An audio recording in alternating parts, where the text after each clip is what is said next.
contains the resolution of the MPC with regard to the policy rate and stance. It also contains announcements and measures which have a bearing on the monetary and regulatory policies. The Monetary Policy Committee resolution is, of course, of interest to a large number of people from various walks of life. It impacts the lives of virtually all citizens of the country. The resolution also provides the rationale and the thought process of the MPC, and therefore is of relevance to businesses, economists, academicians, and the finance world. Apart from these MPC-related announcements, the Governor's statement has become an important medium for the Reserve Bank to highlight its priorities on which it would like its regulated entities to focus their energies on. It is an opportunity to point out areas of concern and challenges for the stakeholders to address their attention to. It is an occasion for the Reserve Bank to articulate its views on critical areas of interest.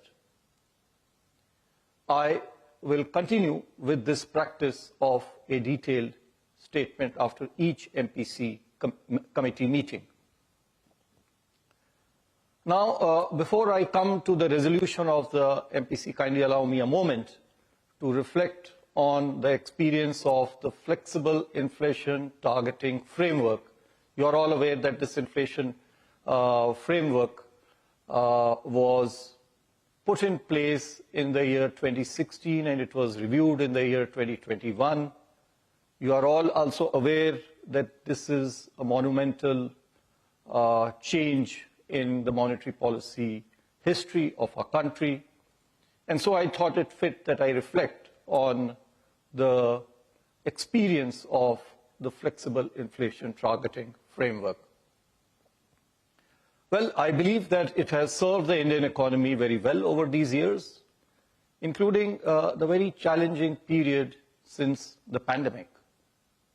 The average inflation has been lower post the introduction of this framework. Moreover, CPI has mostly stayed aligned with the target given under this framework, barring a few occasions of breaching the upper tolerance band since its inception. We in the Reserve Bank and the Monetary Policy Committee will continue to improve the macroeconomic outcomes in the best interest of the economy, using the flexibility which is embedded in the framework, while responding to the evolving growth inflation dynamics. Moreover, we will strive to further refine the building blocks of this framework by making advances in the use of new data, improving nowcasting and forecasting of key macroeconomic variables. We forecast, you are aware, growth, inflation, etc., because this is actually a forward-looking policy. And so we'll continue to do that and develop more robust models. On the regulatory front, I would like to mention, and especially there has been a lot of media attention with regard to some of the proposed regulatory changes pertaining to liquidity coverage ratio, expected credit loss framework for provisioning by banks, the prudential norms governing projects under implementation. We will continue to strengthen, rationalize, and refine the prudential and conduct-related framework. I think this is very important in the overall interest of our economy. The interest of the economy demands financial stability and consumer protection.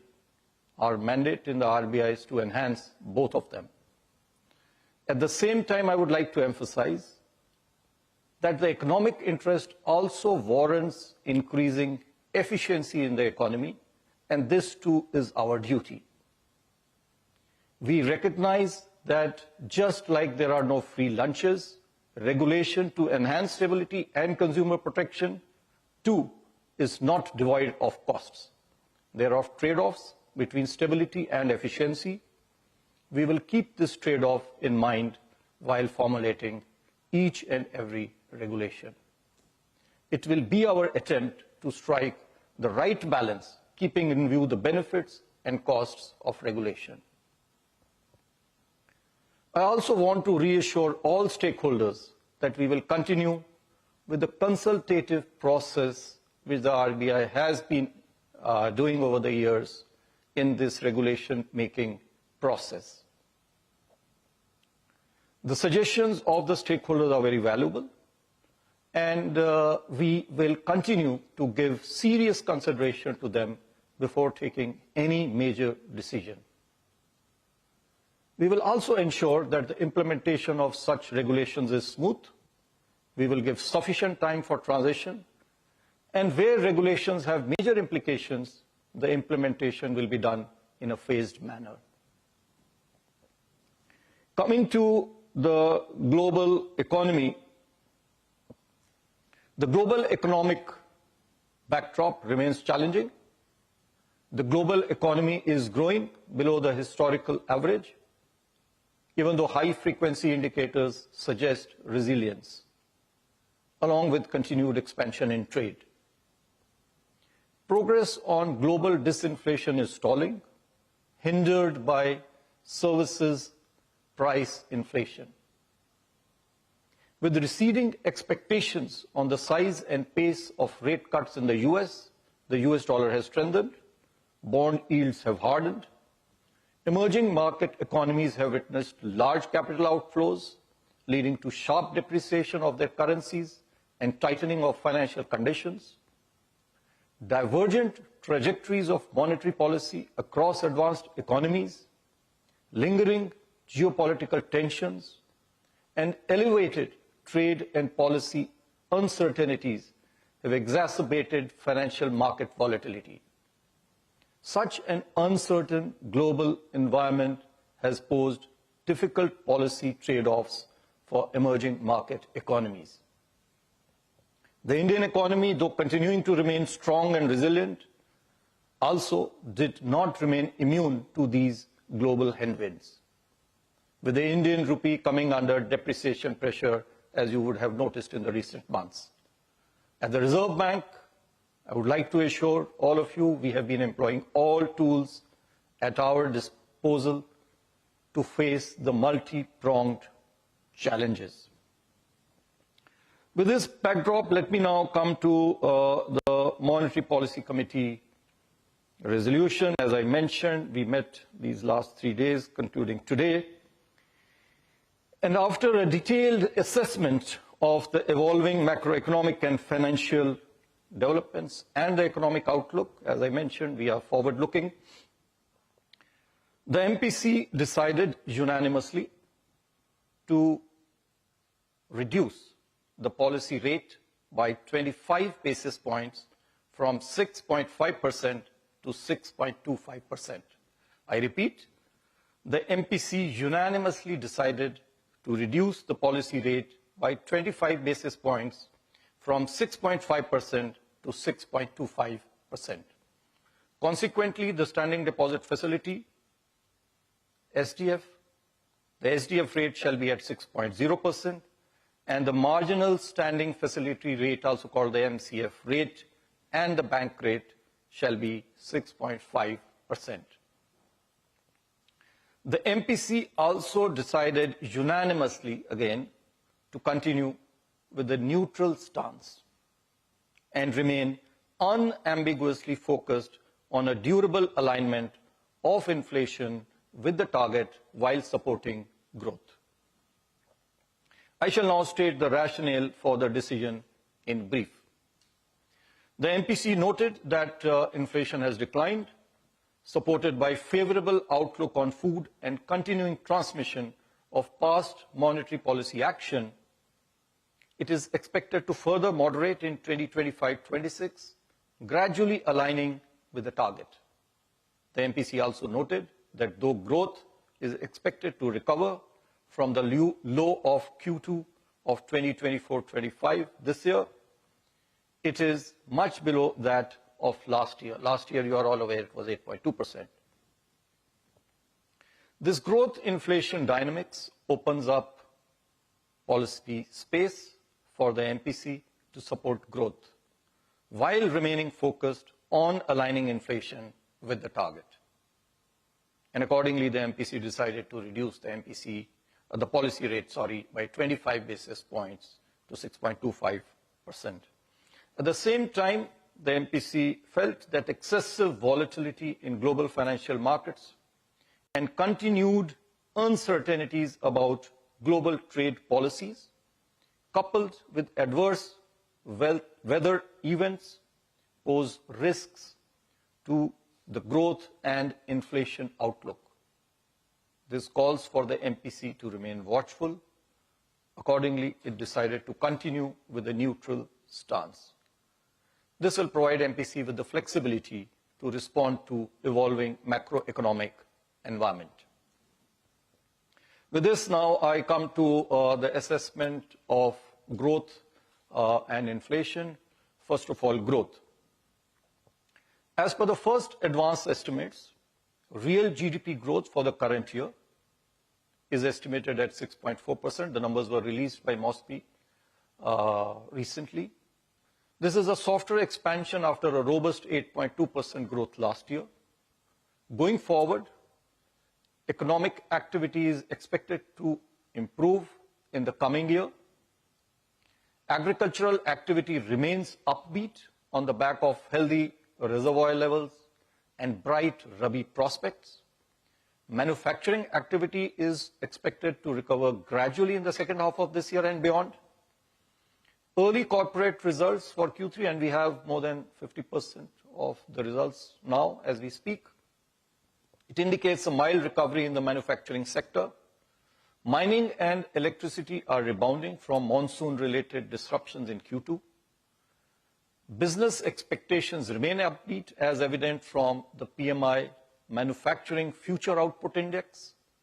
Services sector activity continues to be resilient. PMI services, however, declined from its recent peak. On the demand side, rural demand continues to be on an uptrend, while urban consumption remains subdued, with high-frequency indicators providing mixed signals. And we are aware we got the Nielsen survey report also just yesterday. Going forward, improving employment conditions, tax relief in the union budget, moderating inflation, together with healthy agricultural activity, bode well for household consumption. Government consumption expenditure is expected to remain modest. Higher capacity utilization levels, robust business expectations, and government policy support augur well for growth in fixed investment. Continued buoyancy in services export will support growth. Global headwinds, however, continue to impact uncertainty to the outlook and pose downward risks. Taking all these factors into consideration, the RBI has estimated that real GDP growth for the next year to be at about 6.7%, with Q1 at 6.7%, Q2 at 7%, Q3 at 6.5%, and Q4 too at 6.5%. The risks are evenly balanced. Coming now to inflation, headline inflation, after moving above the upper tolerance band in October, has since registered a sequential moderation in November and December, standing at 5.2% now. Going ahead, food inflation pressures, absent any supply side shocks, should see a significant softening due to good Kharif production, winter easing as we witness every year in the vegetable prices, and a favorable Rabi crop prospect. Core inflation is expected to rise but remain moderate. Rising uncertainty in global financial markets, coupled with continuing volatility in energy prices and adverse weather events, presents upside risks to the inflation trajectory. Taking all these factors into consideration, CPI inflation for the current financial year is projected at 4.8%, with Q4, the current quarter, at 4.4%. Assuming a normal monsoon, CPI inflation for the financial year 2025-26 next year is projected at 4.2%, with Q1 at 4.5%, Q2 at 4%, Q3 at 3.8%, and Q4 at 4.2%. The risks are evenly balanced. I will now come to the external sector. India's current account deficit moderated from 1.3% of GDP in Q2 of last year to 1.2% in Q2 of this year, 24-25. According to the World Bank, India, with an estimated inflow of $129.1 billion US, continues to remain the largest recipient of remittances globally last calendar year 2024. The current account deficit for this year is expected to remain well within the sustainable level. As on 31st January this year, I may inform you, India's foreign exchange reserves stood at $630+ billion US. This provides us an import cover of more than 10 months. Overall, India's external sector remains resilient as key indicators stay robust.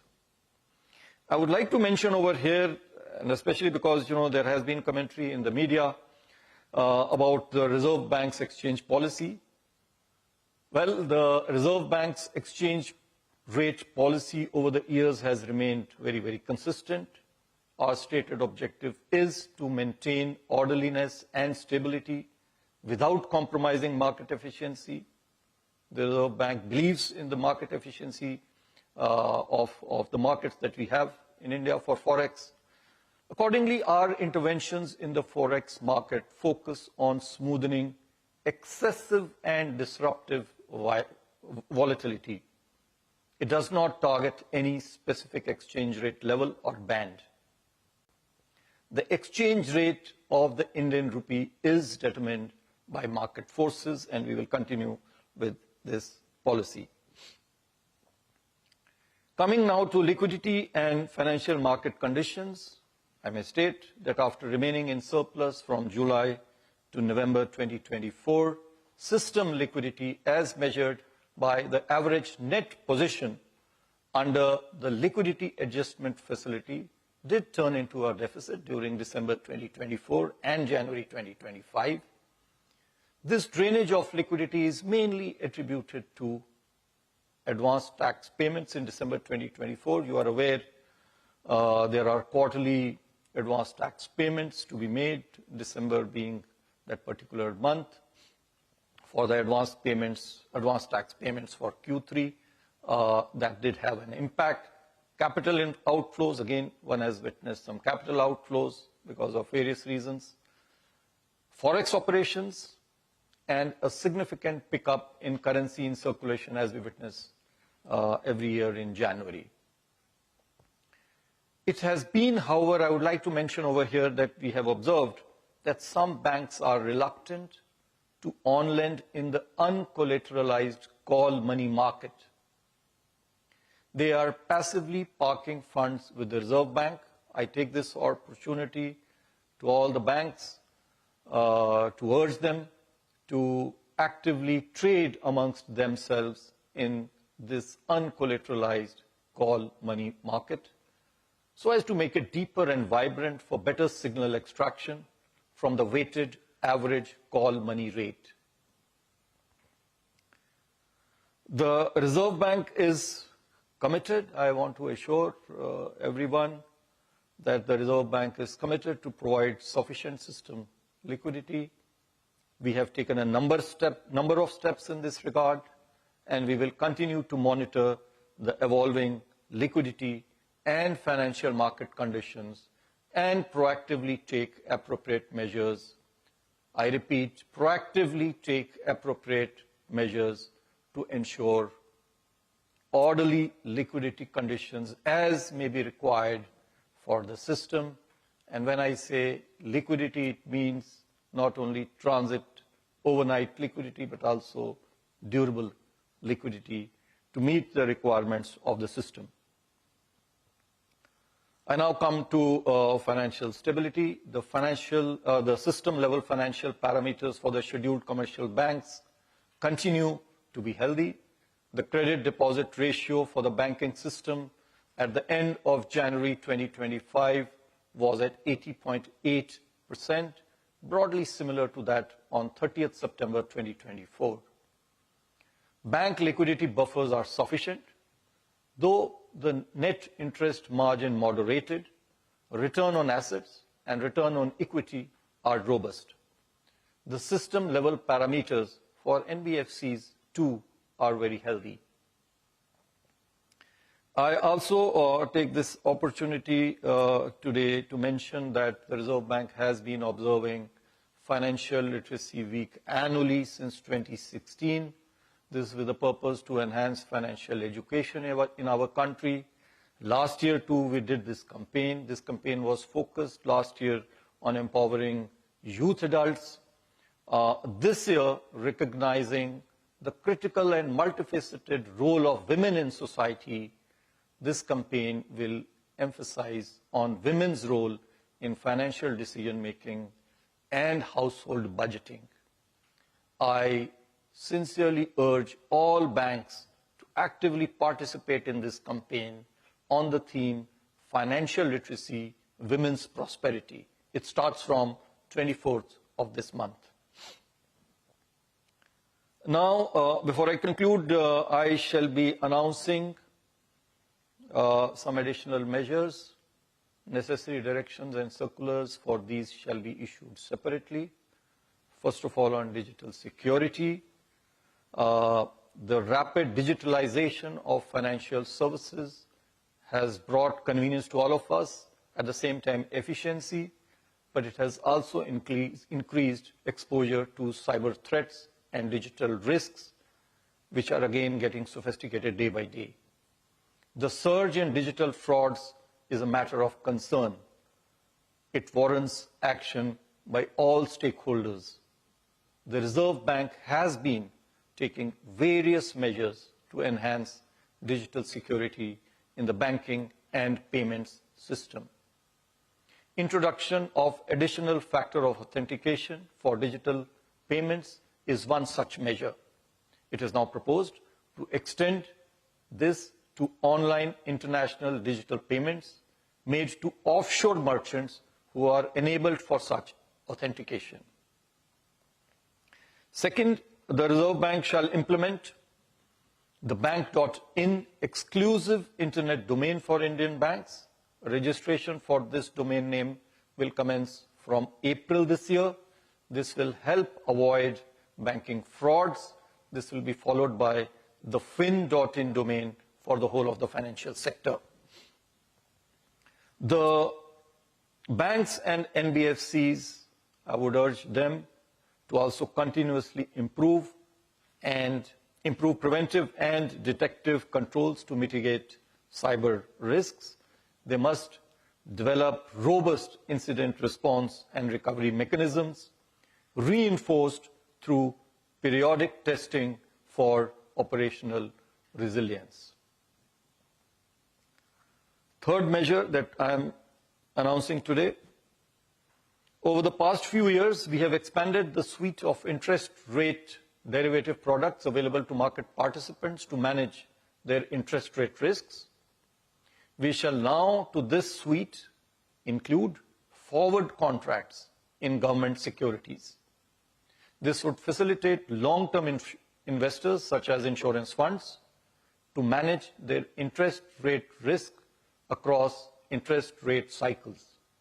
It will also enable efficient pricing of derivatives that use government securities as underlying instruments. Fourth, to enhance access of retail investors to government securities, The Reserve Bank has taken a number of steps earlier. There's another step, that I am announcing today, and this pertains to expanding the access of NDS Home, our platform for trading in this, the secondary market transactions for government securities, to non-bank brokers who are registered with SEBI. A number of them are registered with SEBI. They will also get an opportunity now to participate and trade through the NDS Home, the electronic trading platform of RBI for government securities. Fifth, in view of the various developments in financial markets and market infrastructure over the past few years, we shall be setting up a working group with representation from various stakeholders to undertake a comprehensive review of trading and settlement timing of markets regulated by the Reserve Bank. There are some 5 such markets which have different timings. The group shall submit its report by 30th April this year. To conclude, considering the existing growth inflation dynamics, the MPC, as I mentioned earlier, while continuing with the neutral stance, felt that a less restrictive monetary policy is more appropriate at this current juncture. The MPC will take a decision in each of its future meetings based on a fresh assessment of the macroeconomic outlook. We are committed to conduct monetary policy and take such measures as appropriate, which are timely, carefully calibrated, and clearly communicated to facilitate conducive macroeconomic conditions that reinforce price stability, sustained economic growth, and financial stability. Thank you, Namaskar, and Jai Hind. Okay, as expected, there has been a rate cut and not a CRR cut. But that is just one of the things that the governor announced. I think we have to concentrate on what he said first, a flexible interpretation of the flexible inflation targeting. I think that's an extremely important statement he's making, and that also means what is missing is aligning the CPI to the target of 4% is a phrase that was repeatedly there last year and in previous policies. That is absent, and what they're saying is a more flexible interpretation, which means perhaps that they will not be that strict about 4%. That's a very important revelation of his thinking. The second one, that they're going to look at the, blocks, the fundamental blocks of forecasting. So I think the forecasting models are going to be looked at again. I think the second biggest takeaway for the markets, especially the stock markets, is that the regulatory framework comes with a cost. That when you want stability and inclusion, it will also mean a lesser efficiency. Basically, you take away money for LCR, you take away money and lock it in government securities for SLR.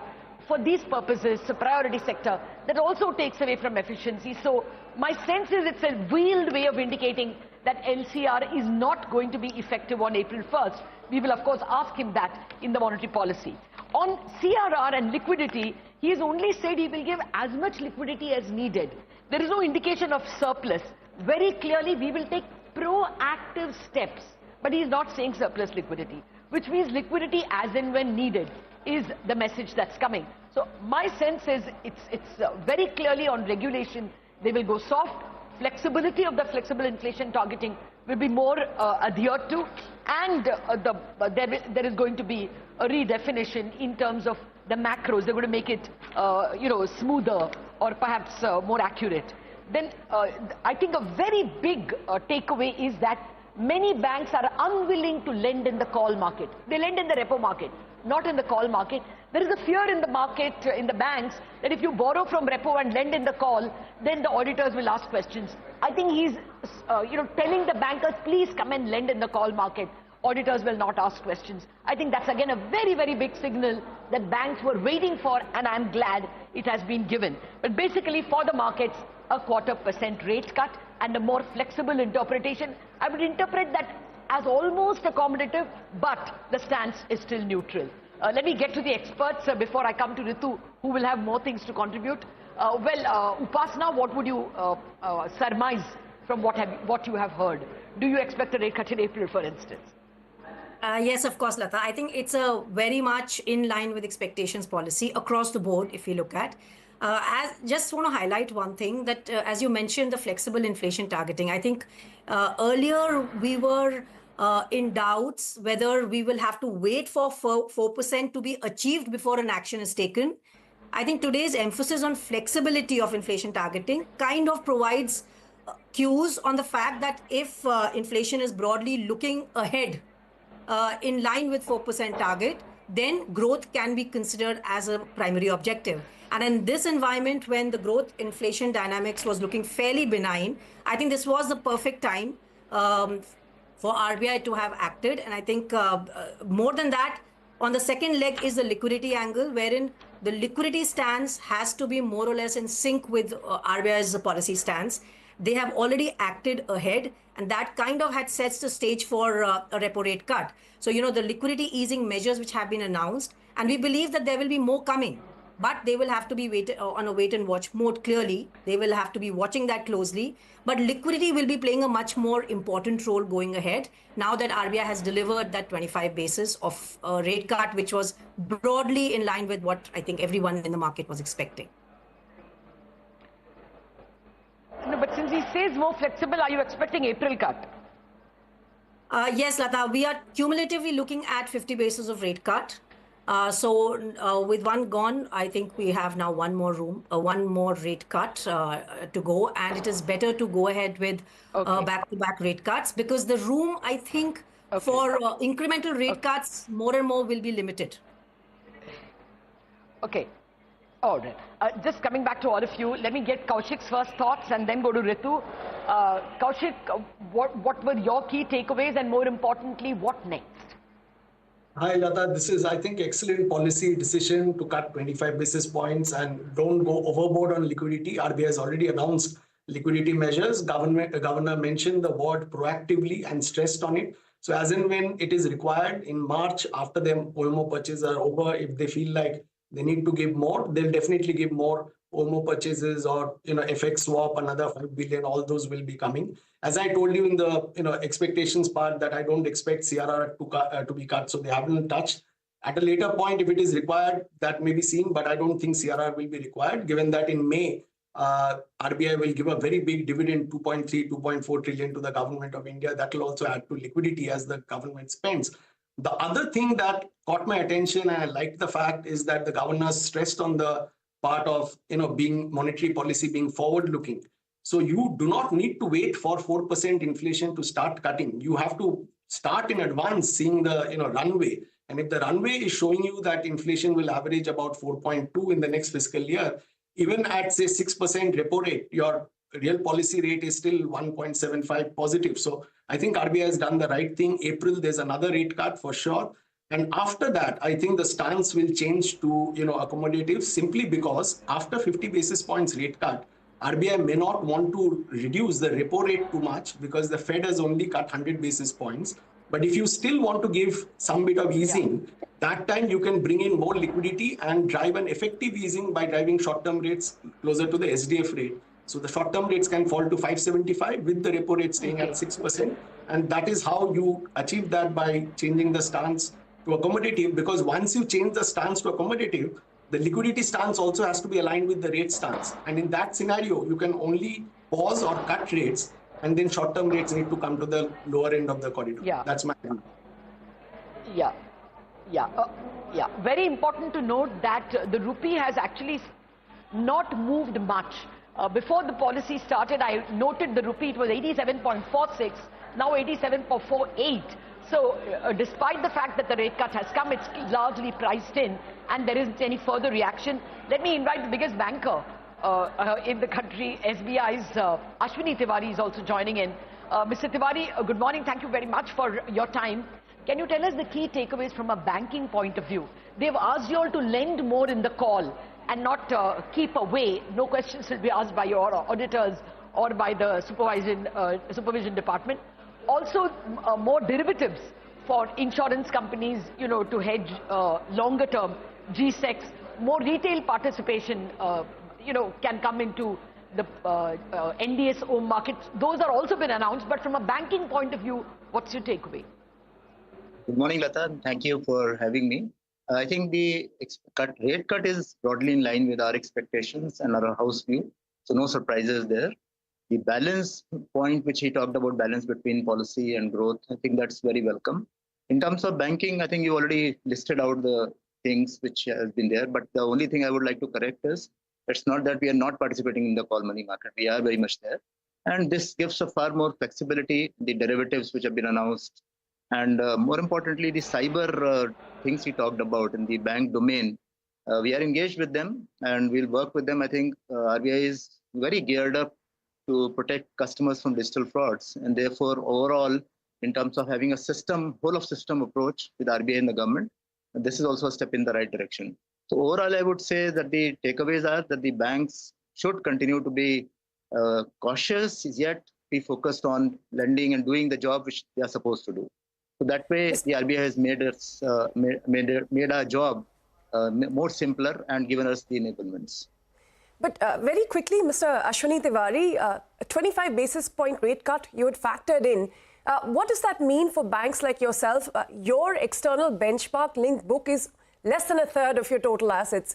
But broadly, what do you expect now going forward, the impact on your business thanks to these cuts and the indication that RBI is going to be forward-looking, target the band and not the 4% central level, leaving more room for rate cuts going forward? What will that mean for banks like you? So generally, when the rate cut initially happens, the deposits get repriced with a lag because the people are, especially in TDRs, are locked in. And the loans, especially this 1/3 you talk about, the external benchmark linked rate, that will be changed immediately. So in the beginning, there'll be some margin pressures, but going forward, as we realign our deposit rates also in line with the rate cut, this will settle down. And we have always given a NIM guidance of between 3.1 to 3.3. This quarter, we were a little lower, but we expect to get back there soon. So therefore, for us also, we'll have to realign a little, both in the deposit and the lending rates as we go forward. And it will settle in after some time. So, Mr. Tiwari, the market analyst interpretation was that your NIMs will be impacted by 5 basis, which is the least amongst all the other banks. HDFC, ICICI all have like 6 or 7 basis. Yours is 5 basis. Is that a correct calculation? No, I really just because of the rate calculation. No, I have not looked at that calculation which the analysts have done. So therefore, I can't comment on that. But my basic point is that we'll realign as we go forward by adjusting our deposit rates and also the lending rates. So to look at the rate transmission and also to look at where our margins need. Mr. Lakshmanan, what did you make of the governor's very, very calibrated comments coming in on the liquidity front? Not promising ample liquidity, but just making it very clear that they will proactively manage it as and when required. Are the markets going to be disappointed, or was this factored in? What were your additional takeaways from his speech?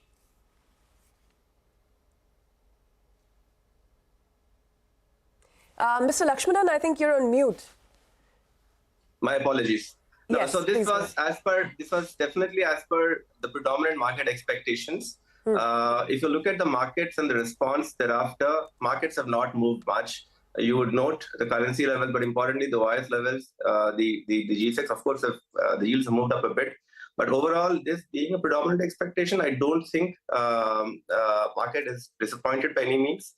And in many manners, the way RBI had alluded to supporting liquidity even much before this policy, as well as the governor's speech over here, has given enough confidence that liquidity is clearly a focus and they will not let the markets down should there be a liquidity requirement at all. So overall, I don't think there is anything beyond balance that has been spoken of by the governor's MPC, and I think market would gradually move into an April expectation, potentially for a rate cut. Of course, keeping the inflation dynamic expectations, and of course also looking into how the global macro is developing. With a rate cut expectation coming by, maybe the rates may smoothen down a bit.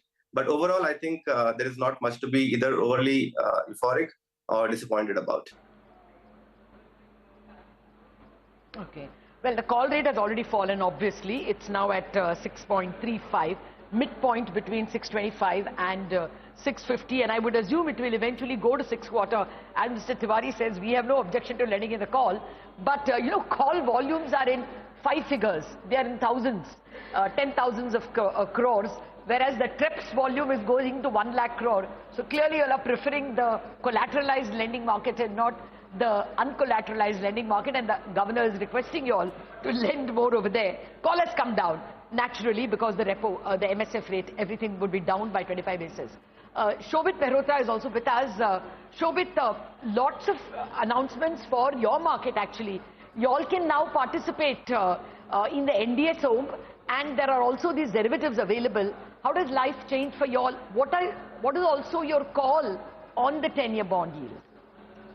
Yeah, thank you, Lata. I think initial reaction of the market on liquidity measures has not been too positive. I think market was expecting a change of stance to accommodative. If RBI is confident of providing liquidity, then might as well go ahead and change the stance from neutral to accommodative. So that has been a little bit of a disappointment. I think market was also expecting some more forceful measures on liquidity.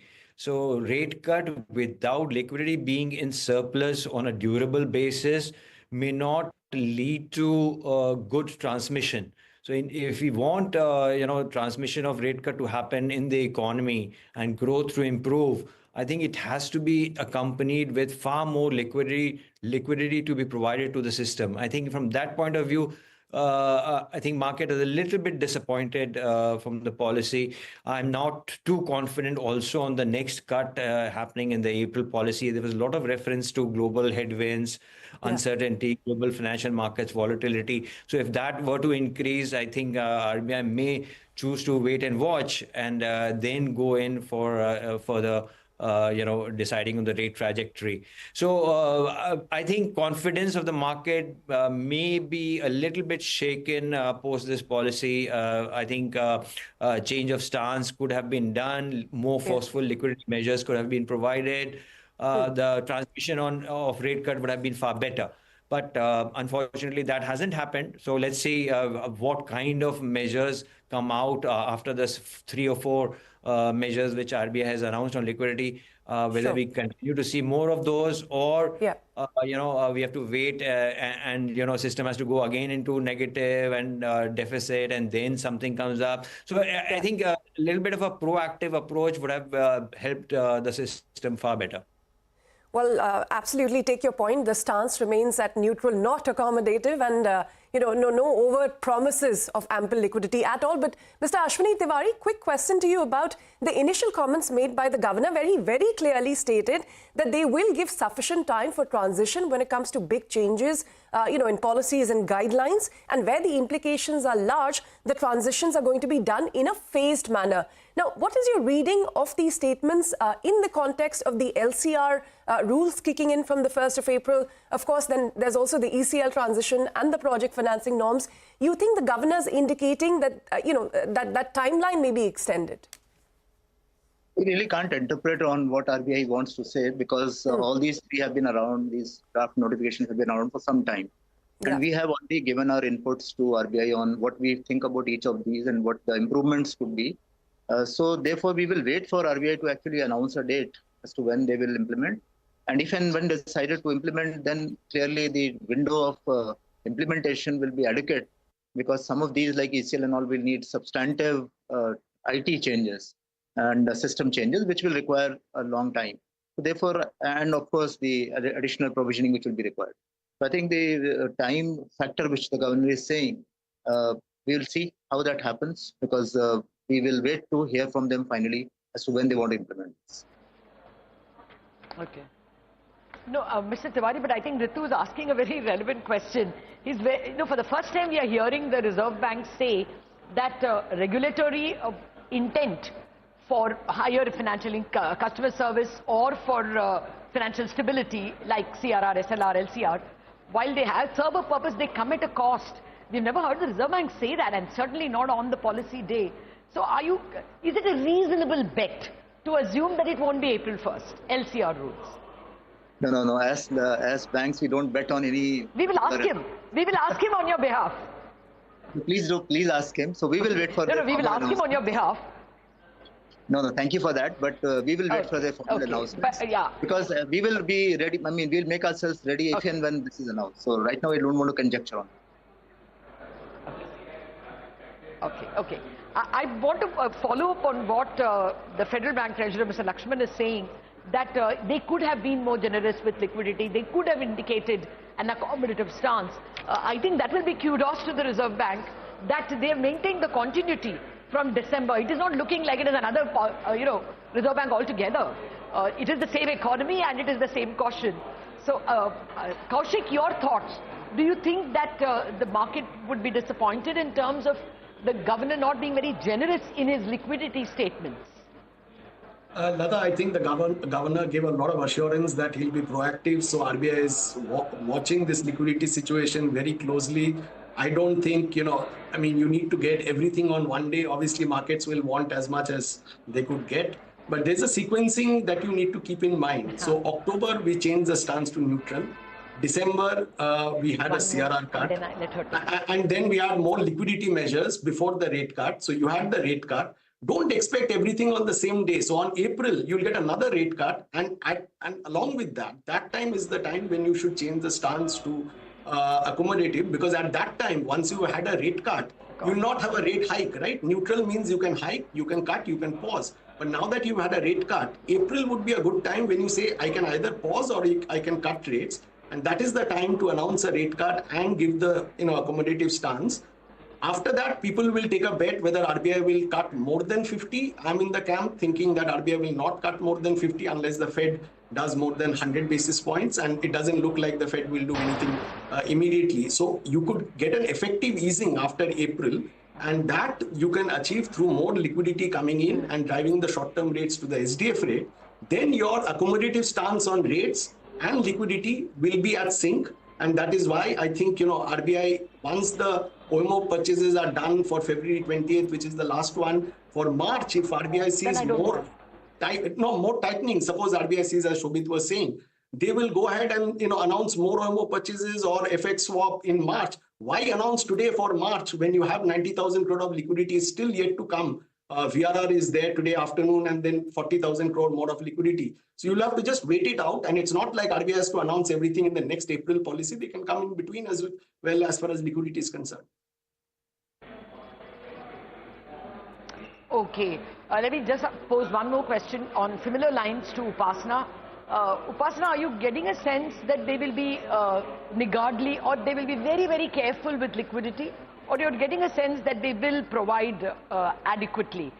For the banks at the moment, the policy is negative.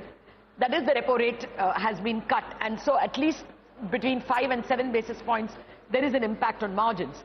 And they cannot, pass on they will not pass on the rate cuts to the non-EBLR loans at all. Do they have enough comfort on liquidity from a banker's point of view? Yeah, I think to begin with, he did mention that proactively he will provide durable liquidity as and when required. So, and already as Kaushik mentioned, there are a lot of measures which are yet, this week, next week. We have the OMO purchases, we have the, VRR 56-day. All of that is still pending. So, RBI does not have to wait for a policy to announce liquidity easing measures. And at this point, February, in terms of durable liquidity, because of the measures which have already been announced, is looking kind of comfortable. So I think it's only in March where we start seeing again, even frictional liquidity tightness because of advanced taxes, cumulative year-end tax collections and all of that. So the scope for liquidity easing measures coming in March is much more. At the same time, the disappointment which probably markets are getting because of no change in stance, this is not warranted at this point because liquidity is tight. And in this environment, they could not have changed the stance to accommodative when, for that, they will have to do much more aggressive liquidity easing. When the global environment is so uncertain, I don't think it is the right time or opportune time to go all aggressive across all the board, across all the spectrum. So they need to necessarily look at every aspect and go slow. Liquidity, I don't see any reason why markets should be worried about. RBI is providing and they will continue to provide. They will need to provide as well. And I don't see any reason why the statements anywhere were cautious. They were all comforting to the market that we are there and we will be proactively looking at durable liquidity. Okay, comforting, not comfortable, as Lakshman wants. He just wants an assurance or even actual announcements of liquidity, probably expecting FX swap announcements or, OMO auction announcements. But for all you know, Mr. Lakshman, they may come even by end of day or, very soon. Just a last word from Malhotra that I wanted. Malhotra, Shobit, you don't think that the NDS home market entry that you all are getting is big deal? So it's already there with us.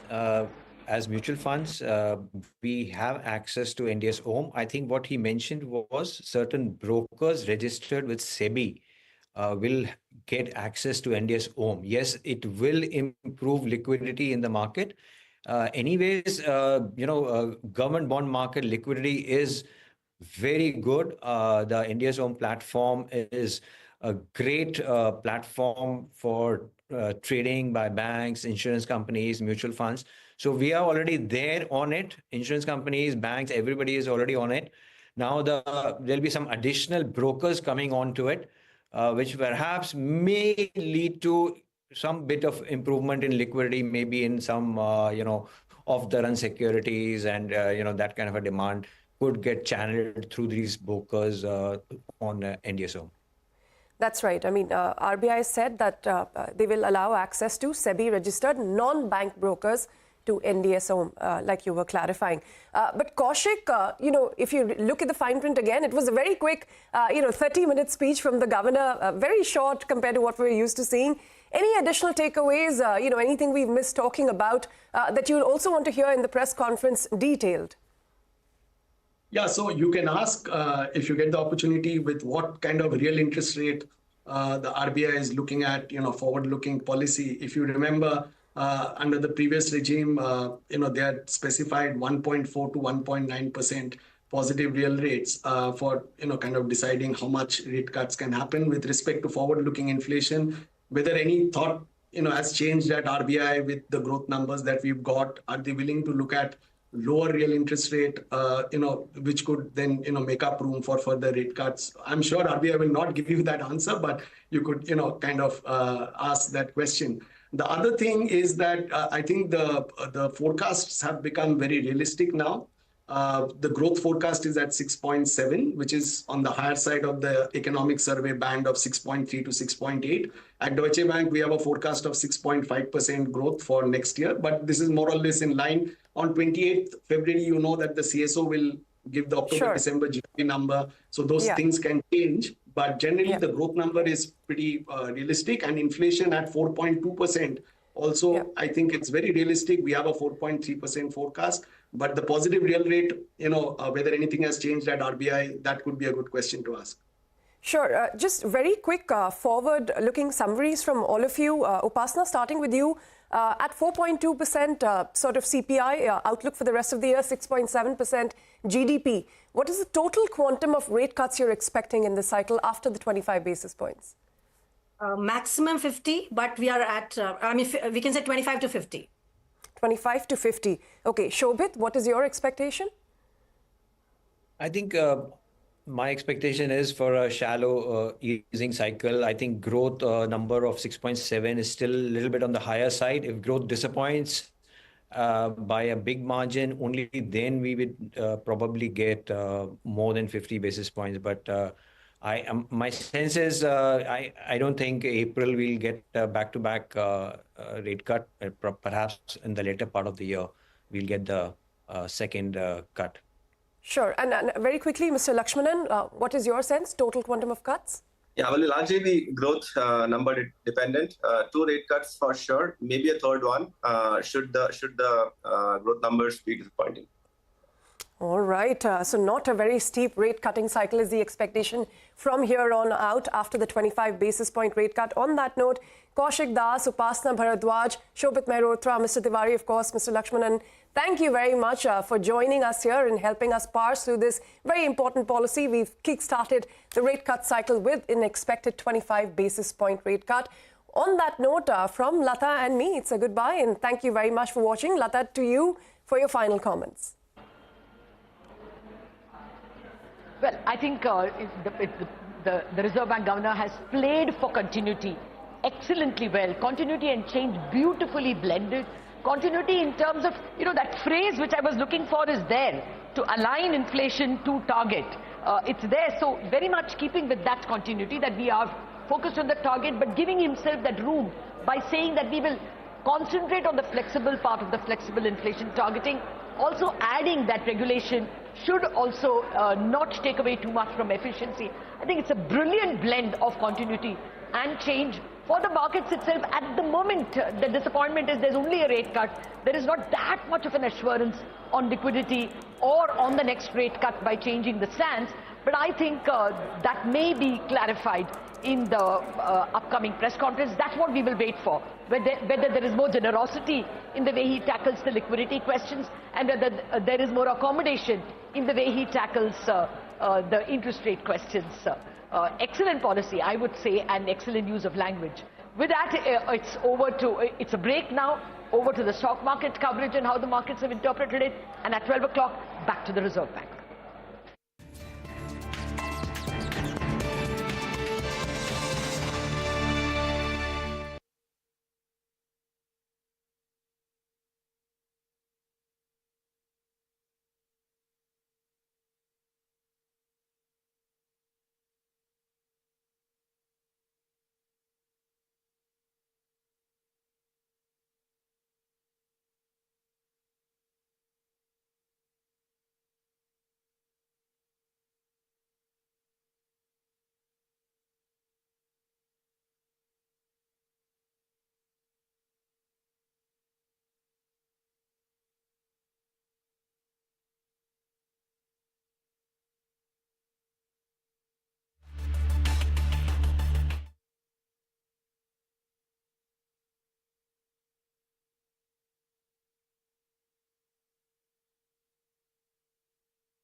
Make informed decisions with comprehensive analysis on the go. Strengthen your portfolio with real-time market updates on the go. Create effective strategies with insightful expert opinions on the go. Grow on the go with CNBC-TV18, now streaming live 24/7 on YouTube.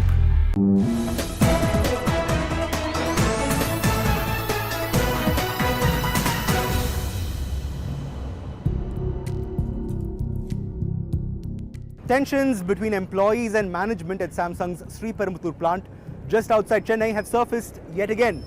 For well over 24 hours now, over 100 employees, we're told, have been staging a sit-in protest at Samsung's plant just a few meters from where I'm standing. In fact, this line of company buses and these barricades have been erected by Samsung so as to prevent members of the public and observers, much like myself, to see what's been going on through the gates of Samsung's plant just a few meters from where I'm standing.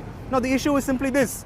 A few days ago, 3 members or employees rather of Samsung's plant were suspended after allegedly engaging in activities deemed detrimental to the interest of Samsung's operations in India. However, employees of the plant, a section of them, and members of the Samsung India Workers Union claim that this suspension was not on account of disciplinary action or disciplinary reasons, but simply because they were affiliated with the Samsung India Workers Union in the first place, also claiming that Samsung does not want any employee to be actively engaged with this recently established workers' union.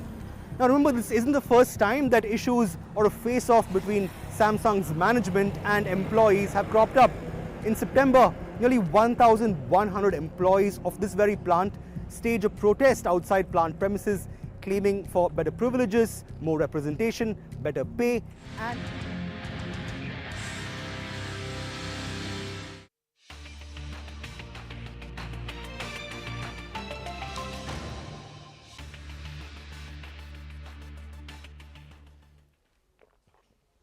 You're watching us here on Trading Hour. I'm Mangalam Malu. With me is Reema Tendulkar. In case you've just joined in, the important news of the day. The Reserve Bank of India has cut interest rates or repo rates by 25 basis points for the first time in the last 5 years, though they've maintained their stance, and the announcements around liquidity were also fairly calibrated, much against street expectations of a lot more liquidity to be given. Seems like the RBI is balancing out its action with commentary itself. The MSF rate, etc., have adjusted on account of the reduction that we've seen in repo rates. What has the market made of this? Well, not too much on the good or the bad side. The Nifty is marginally in the green after ending marginally in the red in yesterday's trading session. The Nifty Bank was marginally in the green yesterday and now is marginally in the red. The good part is the mid-cap index is doing a lot better as stocks are coming off the lows that they hit yesterday. I'm Mangalam Malu. With me, Reema Tendulkar. Hi, Reema.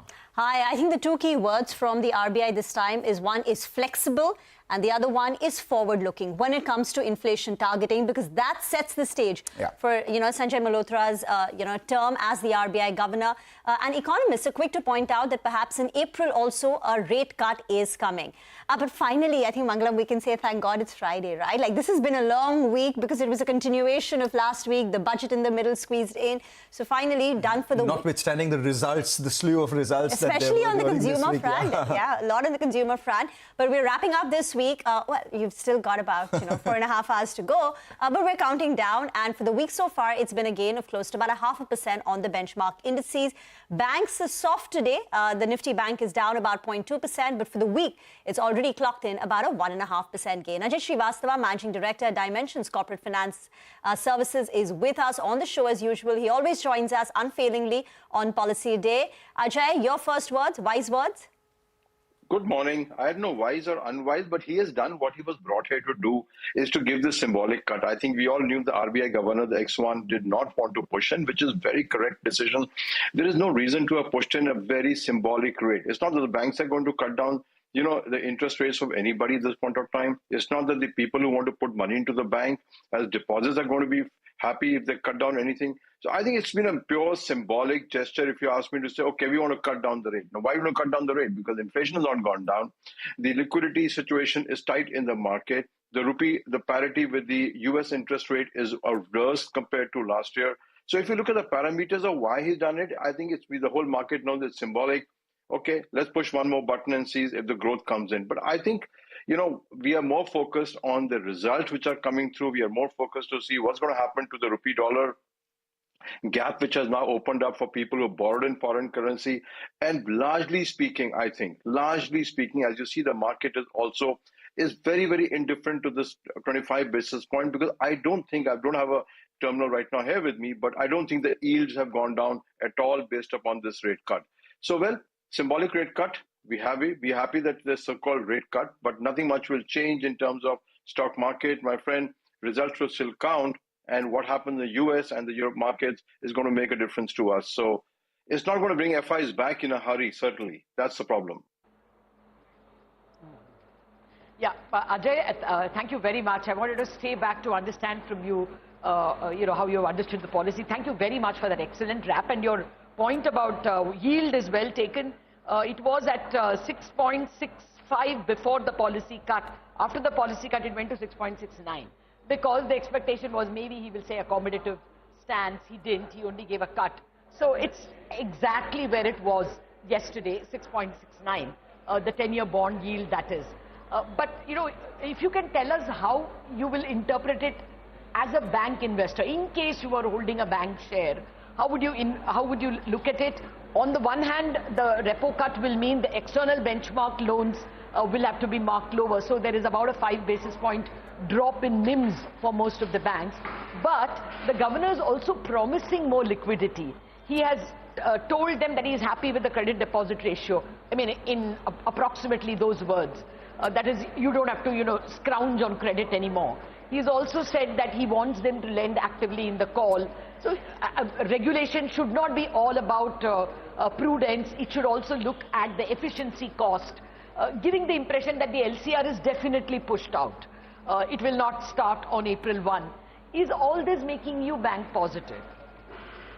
I think the fundamental flaw in all this, Lata, is that people who invest money in capex, in the private capex, look at 0.5, 0.25% interest to make a differential to the project. They don't. Believe me, they don't. None of them look at it. Yes, interest cost is relevant, but interest is a very small percentage of your capex cost of any large project at this point of time. What they need for is the demand will go up. What they need for is there is a requirement of credit in the market. That's where banks' fortunes are made. Now, we all know the story of unsecured credit. That segment is gone. We all know the story of mid-cap companies. Most of them, a good part, have raised equity in the last 2 years, which the QIPs are coming through, the IPOs have come through.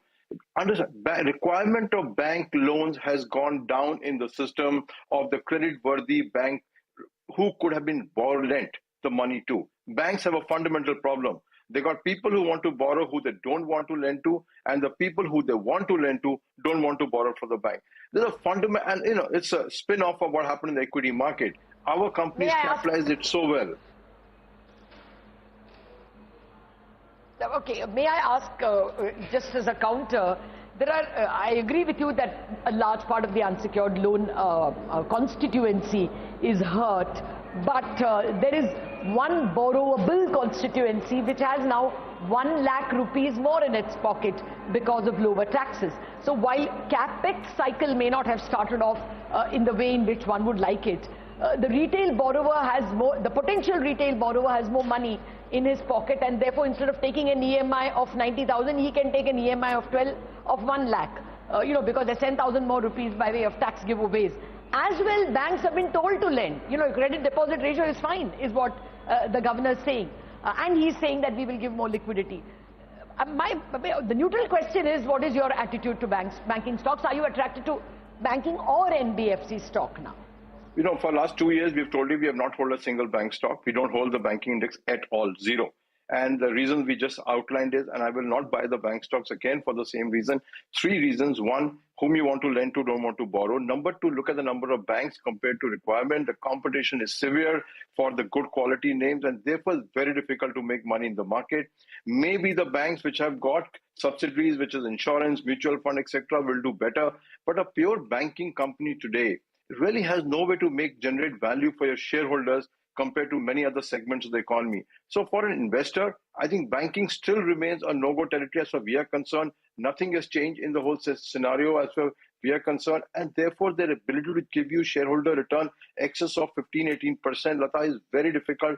The growth rate is 6.6% as the RBI has already mandated. So, how do you generate superior returns for a banking company at this point of time? If I sell some product, maybe I can. But money back, commodity money, I doubt it is the place where you're going to make money for the next year or so. I may be wrong, but 2 years it has done us well. Maybe next 1 year also, banking will become a problem area. The problem with interest rate cut is the borrowers now start expecting and saying, listen, why can't you cut it? The RBI has cut interest rate.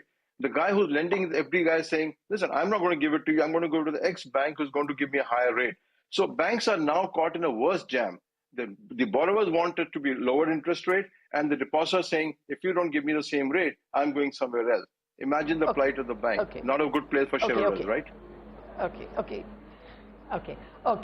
From a shareholder angle, my final question, I'm being very unfair to Malu. I know he's bursting with questions himself. If you take a combination of the budget and the monetary policy, do real estate stocks become attractive?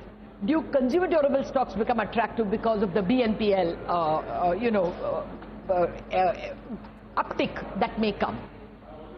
See, real estate stocks have peaked, and I think real estate prices have peaked in the market. Just like any index peaks, all these things happen. 1 lakh crore, 100 crore flats will get sold, and so on and so forth. Just like what happens in a stock market, all of us buy at crazy P's or hold on to the stocks.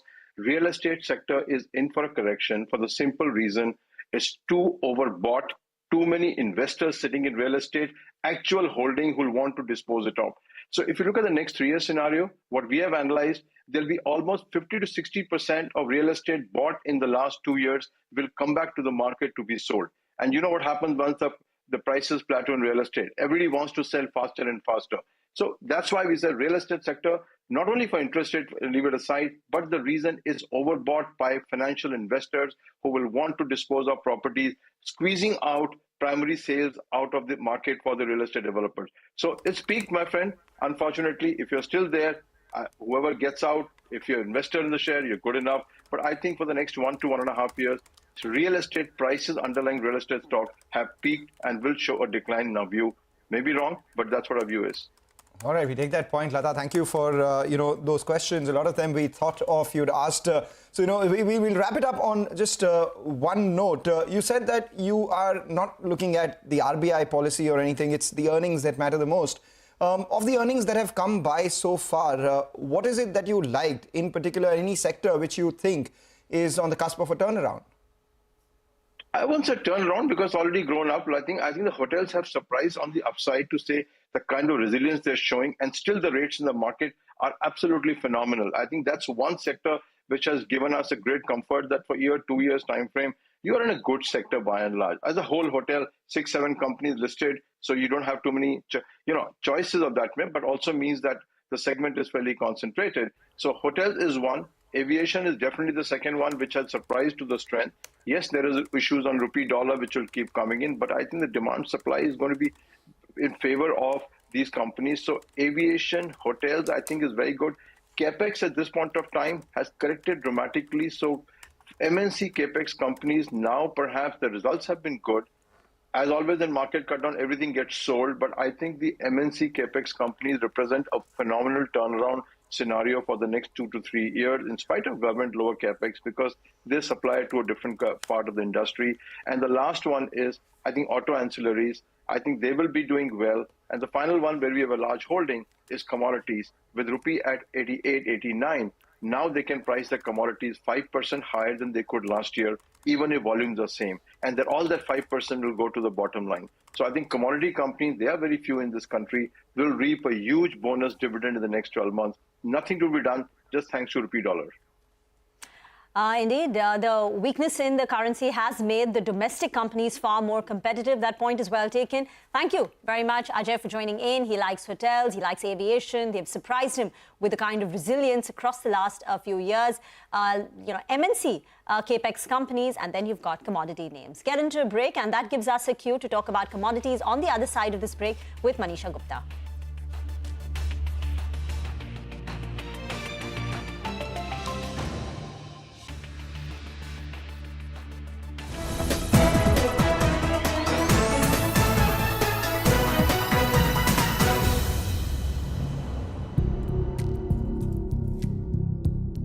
Tensions between employees and management at Samsung's Sriperumbudur plant just outside Chennai have surfaced yet again.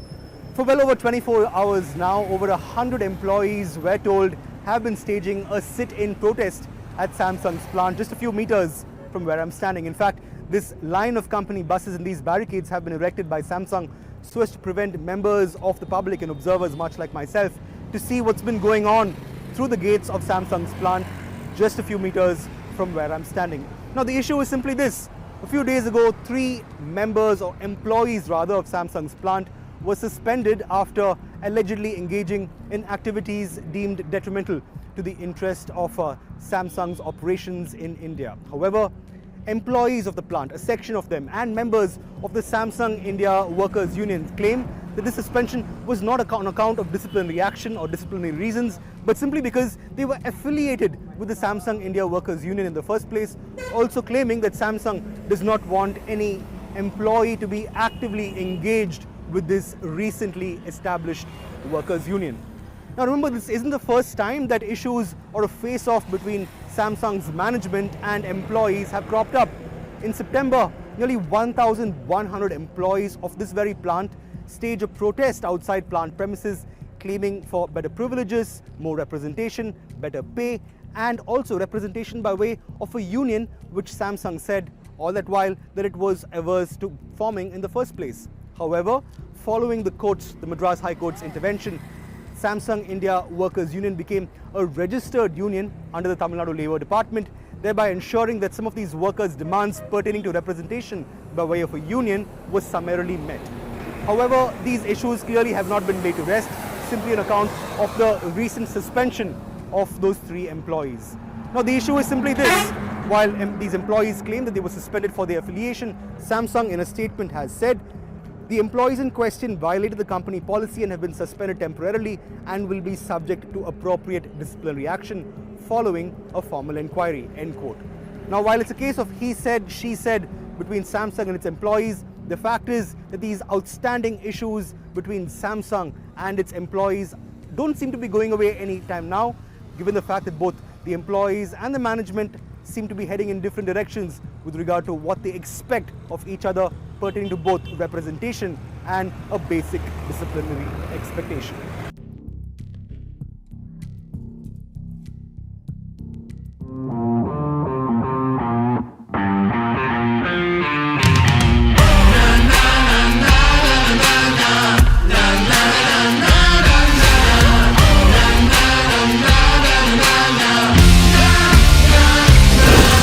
Make informed decisions with comprehensive analysis on the go. Strengthen your portfolio with real-time market updates on the go. Create effective strategies with insightful expert opinions on the go.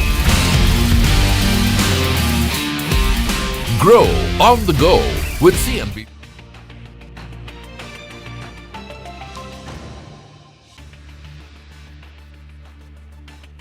Welcome back. A couple of mid-caps doing extremely well. Yesterday, we told you about how ITC's cigarette volume growth surprised the street on the upside, right? While that stock is seeing a bit of profit booking, or perhaps, you know, the sentiment of other things weighing down on the stock with regards to weak FMCG consumption, etc., is keeping that stock under pressure. The positive of ITC's cigarette volume growth is actually rubbed off on Godfrey Phillips. Over the last many quarters, some 8 or 9 quarters, Godfrey Phillips has actually grown faster than ITC when it came to cigarette volumes.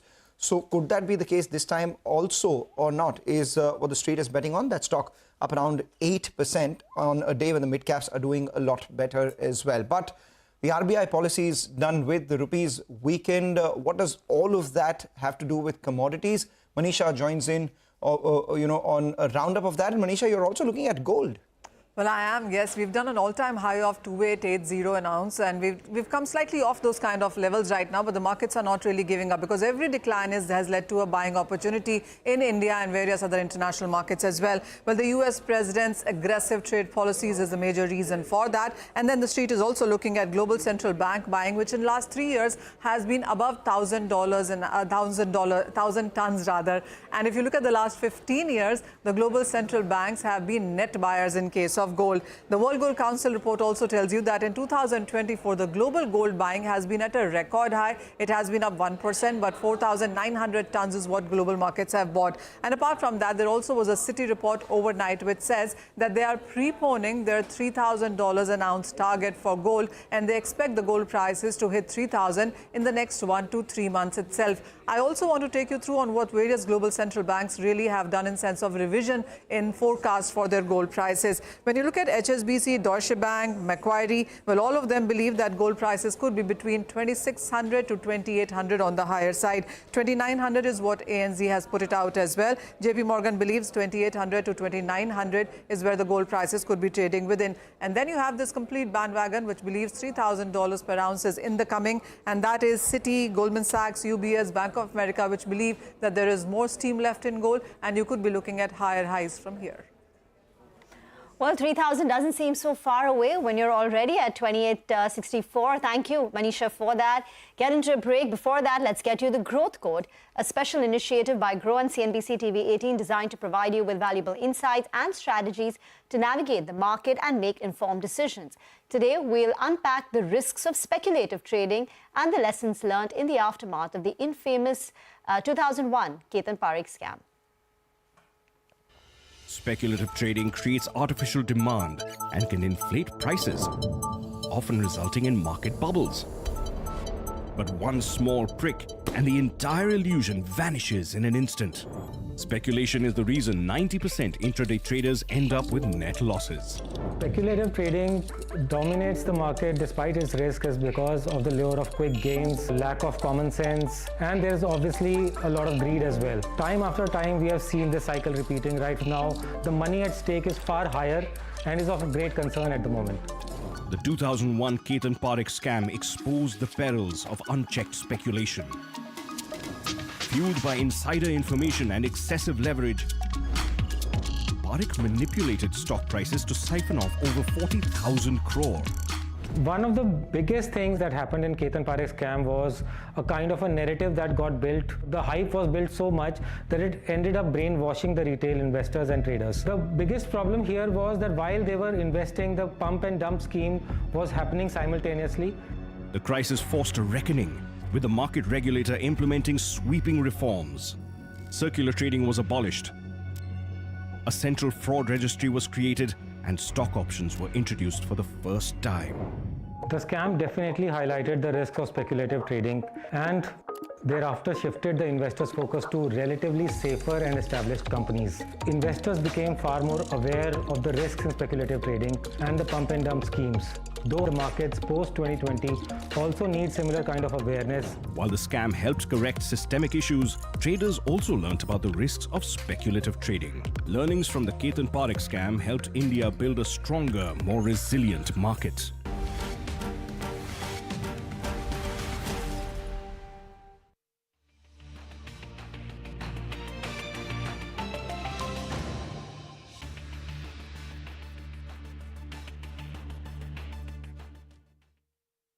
TV18, now streaming live 24/7 on YouTube.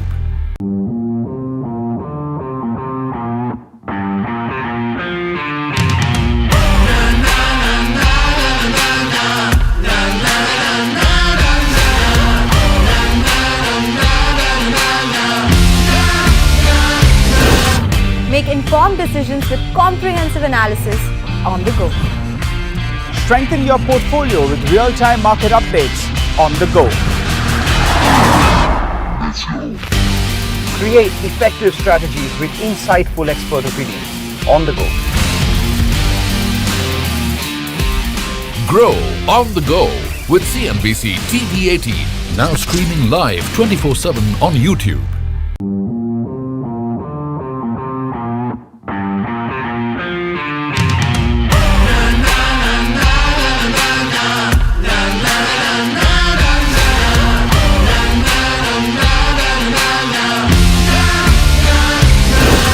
Make informed decisions with comprehensive analysis on the go. Strengthen your portfolio with real-time market updates on the go. Create effective strategies with insightful expert opinions on the go. Grow on the go with CNBC-TV18, now streaming live 24/7 on YouTube.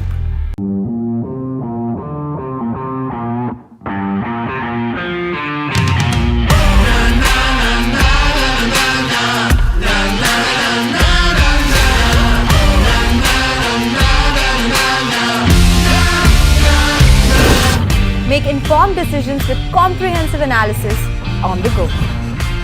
Strengthen your portfolio with real-time market updates on the go. Create effective strategies with insightful expert opinions on the go. Grow on the go with CNBC-TV18, now streaming live 24/7 on YouTube.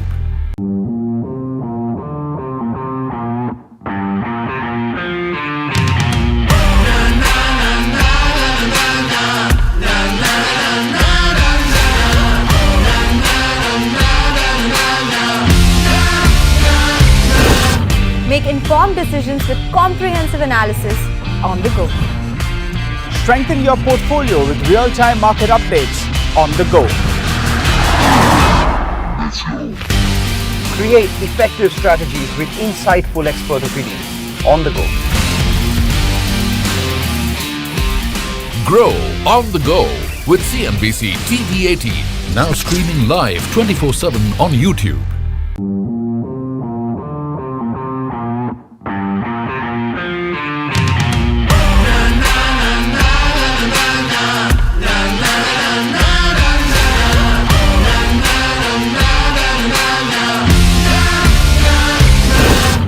Make informed decisions with comprehensive analysis on the go.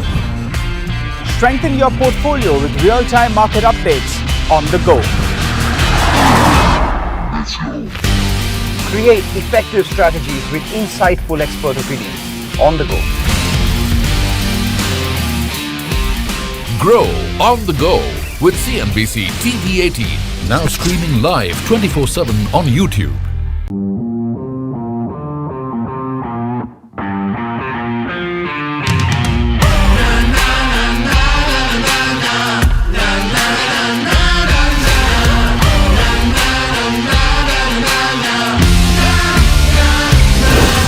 Make informed decisions with comprehensive analysis on the go.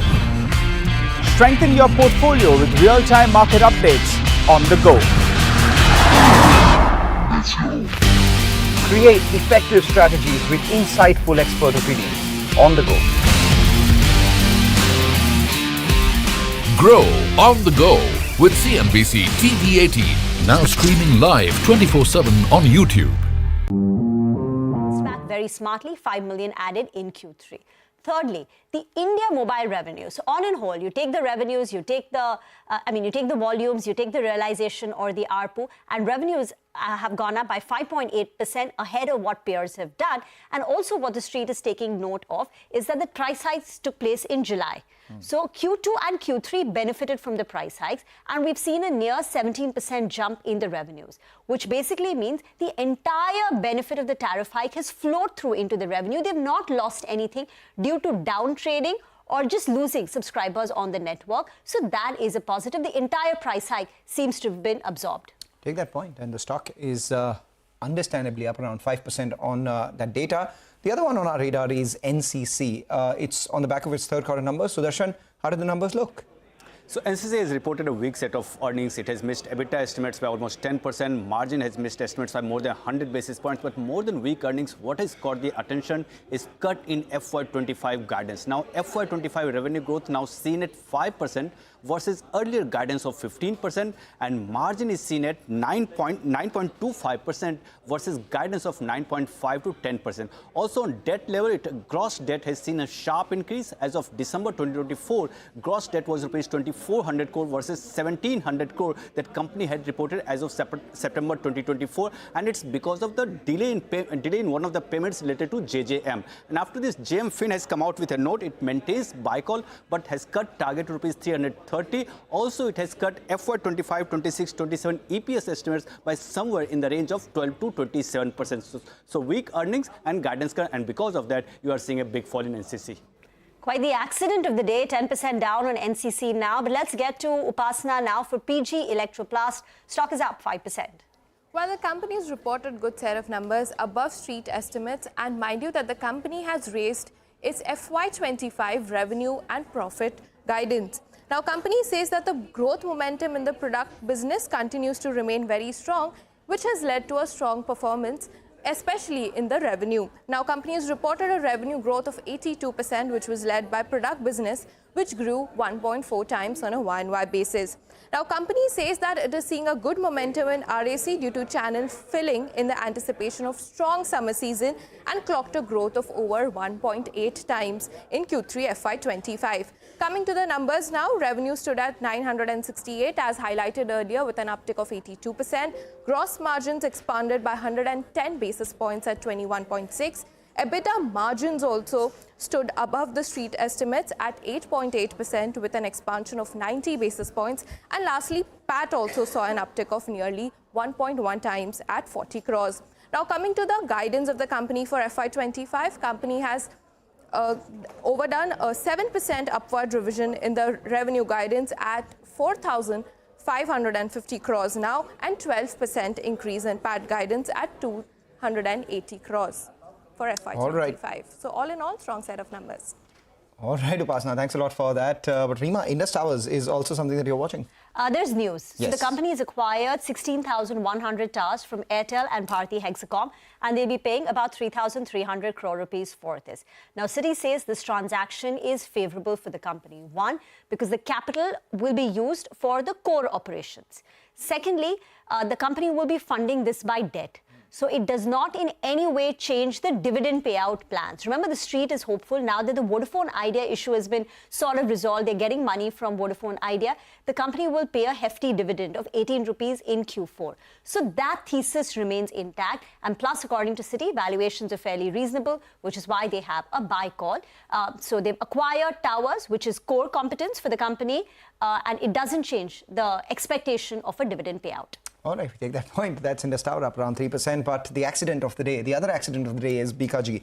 Why is that? Because inflation's eaten away the bhujia. Why is that? Again, if you look at the numbers, 14.5% growth in the company's top line, but that hasn't done much for the bottom line. The EBITDA is actually down by 26%. Gross margins have compressed around 257 basis points. And the underlying volume growth is just around 3%. So what explains this revenue growth? The company had to resort to price hikes. Remember, there was a fair amount of inflation that we've seen in edible oil and potato, as well as besan, which are the key ingredients of the bhujia that the company makes. And we have EBITDA margins down from 12% to sub 8%, and the net profit on the back of that down 40% itself. So inflation eating away the bhujia, and that in turn eating away the returns on the shareholders, down 11% for that stock. But we take a short break, come back, put the spotlight on M&M and LIC ahead of their third quarter numbers.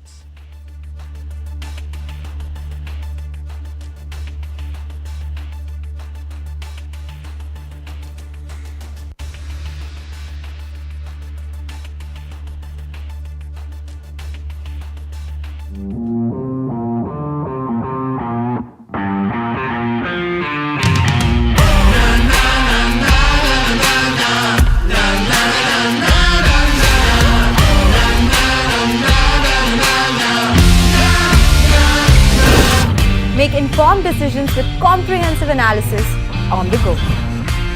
Strengthen your portfolio with real-time market updates